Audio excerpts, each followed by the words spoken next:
Hi, I'm Janet Davis with Boss Lady Productions, and we are here tonight with Richard Martin, local filmmaker and beloved member of the Boise indie film community. Richard, thank you so much for being here with us tonight. Beloved, that's wonderful. Well, I haven't heard one negative word spoken about you, That's very nice. which says something because you know people like to talk. Yeah. So you must be beloved, and I've heard Ellen Smith in particular talk about you very lovingly. I take an acting class with her here at the studio actually on Wednesday nights. So filmmaker, describe to me what that means to you. In what capacity are you working on your sets? I'm a storyteller, and I am into about everything that goes on with that film. So do you wear all the hats? I can wear the hats. Okay. I prefer to let other people wear the hats. Which hats do you like to wear? I really enjoy gathering a great team together and just getting them to be able to tell a story. So production is your lane. Production is my real passion. Okay. Yes. But I will act, I will make props, I will paint sets. So you're willing to do it all? Oh, yes.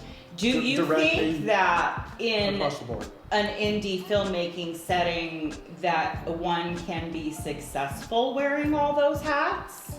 I would say it's important to understand what those hats do.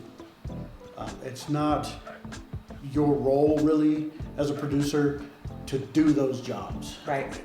When you realize that you're out of your element, that's when you start reaching out and saying, look, I need somebody that can dress this set for me because I am out of my zone right now. I understand the importance of this role, and I need somebody else that's better than me. What was there a precipitating event in your life that made you realize filmmaking for you was not just a hobby, but something that you wanted to maybe make into a career? I probably started slower than most people.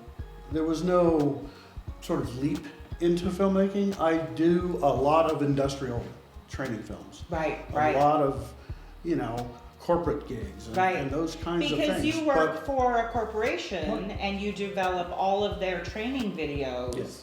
So you're behind a camera, or at least doing the production end of things. And I have to write stories and sometimes act in those stories, or we hire other actors to come in. It's just a sort of a natural progression from doing demonstration performance videos into narrative work. Right. And so you say, well, somebody's got this great story, let's tell that. Okay. And that's really what drove me into wanting to make film. So about how long ago would you say that this sort of natural progression occurred? Probably about 15 years ago. Oh, so it's been quite a while. Right. Okay. Oh, great. So do you have any formal training in filmmaking, or are you self-taught, just taught on set? Yeah, taught on set. Taught by others who are also doing the same stuff. Yeah. That's the beauty of indie Sometimes that's the film. best way to learn, to be honest. You go out and you fail, and then you talk to people and they say, this is how you should have done it. Exactly. And that's part of the process. And as an indie filmmaker, you have to be willing to put yourself out there and fail. Right. You have to say, I'm going to do this, and we're going to make this movie, and it's going to be the best that I can do, and it may not be up to what I had hoped for, but let's sure hope so, and let's do our best to make it better. But you're going to do everything you can to put out the best product you can. Right. What kind of resources have you had to invest in getting all the equipment and things that you need over the years to make your films, if you're willing to share that with us, because we all know how much this stuff costs. Yeah. Conveniently for me, I work with another creative partner. Oh, okay. Linda Yorty of Silver Lady Productions is kind of my go-to person for teaming up to shoot something. Okay. We do a lot of industrial stuff together, so we do a lot of narrative stuff. And nice. So we have about the same amount of equipment. So we actually have twice the amount of equipment that normally would have. Right. So the stuff that you have in here. So the collaborative effect is really on point there. So all the stuff you're using in here right now, you can kind of triple that. Yeah. That's kind of the gear That's great. If I know that I'm going to use this and I'm probably going to use it again, then I'll go out and actually purchase that. I actually shoot on Nikons. Yeah. People are surprised that Oh, I shoot I'm not on surprised to hear that actually. I get a lot of good color out of Nikon. Yeah. It captures the video that I need. Go in and post. And I actually have a couple of DPs who prefer to shoot on Nikon, so that doesn't surprise me. Well, there are people who are in the red world or in the ARRI world or in the not a lot of people in the ARRI world here. Right. Well, there's a few. There are two. I've used ARRI on at least 2 different shoots. Yeah. But you have to go back in and you have to drop in the LUTs and you have to be able to go in and modify those colors and bring that back out. Yeah. And a lot of the stuff I do is short indie products that I know are going to be shown on YouTube or in Vimeo. Yeah. And for me to shoot in 4K and compress it down into this small package is a big expenditure. So I would just as soon use a lower camera and get more bang out of that buck.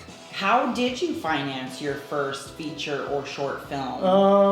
I financed it myself. You self-funded it? Yeah. That's great. Yeah. Did you do fundraisers or did you just save? I